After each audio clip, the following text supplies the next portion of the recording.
হবে। সে কি বলছেন? ছাদ ফাটাতে হবে, তাহলে নাট কোথায় থাকবে? কেন তোদের বাড়ি তুই আর আমি? সে না হয় হলো, কিন্তু ছাদ ফাটিয়ে আবার নতুন ছাদ, ও তো অনেক টাকার মামলা। ছাদ না ফাটিয়ে কিছু করা যায় না? বড় নাও ভাবতে হবে, নরম দিলে চলবে না।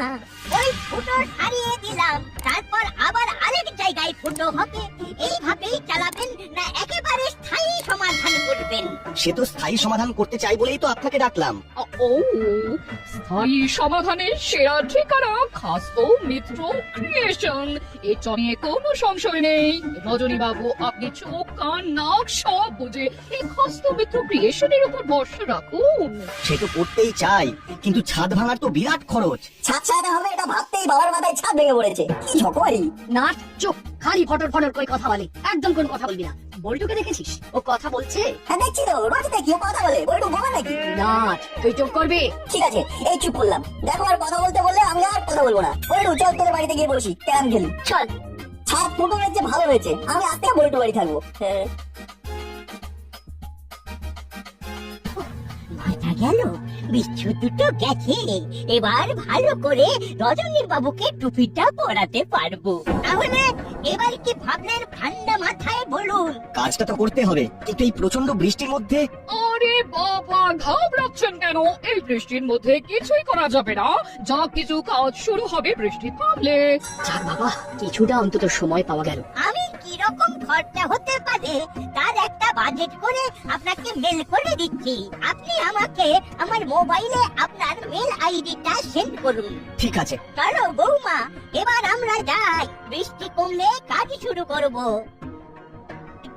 তাহলে ছাদটা ভাঙতেই হবে। আর কি কোনো উপায় নেই? বলিস কি না, একটা ছাদের ছেঁড়া সারাতে পুরো ছাদ ভাঙতে হবে? এটা তো খুব চাপের রে। এই তো ওই ধান ভাঙতে শিবের গীত, ভয়ঙ্কর চাপ। চাপ বলে চাপ, বাবার মাথায় তো ছাদ ভেঙে পড়েছে। হ্যাঁ গো, এটা তো সত্যিই খুব চাপের কথা। না শোন, তোর কোনো চিন্তা নেই। যতদিন তোদের বাড়িতে কাজ হবে তুই আমার এখানে থাকবি, ঠিক আছে? সেটা তো নাট বাড়িতে বলেই রেখেছে। হ্যাঁ গো, এবার আমাদের ছাদটা দেখিয়ে নেবে নাকি? বলেছো ভালো, তবে আগে থেকে প্রিকশন নেওয়া ভালো। আমাদের ছাদটাও দেখিনি, বলা যায় না কি থেকে কি হয়ে যায়। এখনই ডাকো তাহলে, এখন বৃষ্টির বেগটা একটু কম। ঠিক বলেছো। দাও তো ফোনটা দাও, ওই টেবিলের উপরে আছে, চার্জে বসিয়েছিলাম।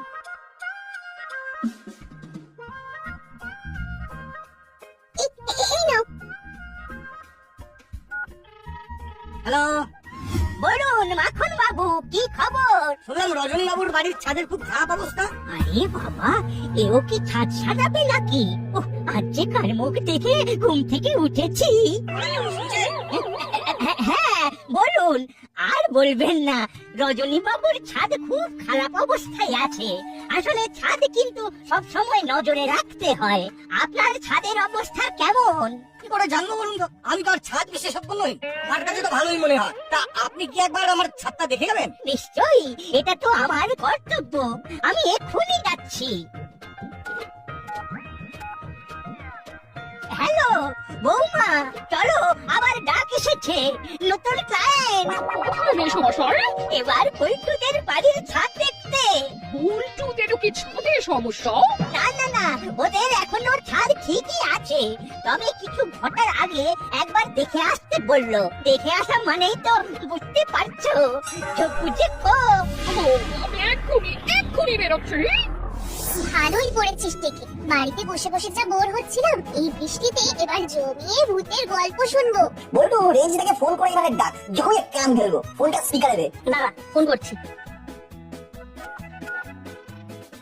হ্যালো রেঞ্জদা, বল বল্টু বল। চলে এসো। কোথায় যাবো?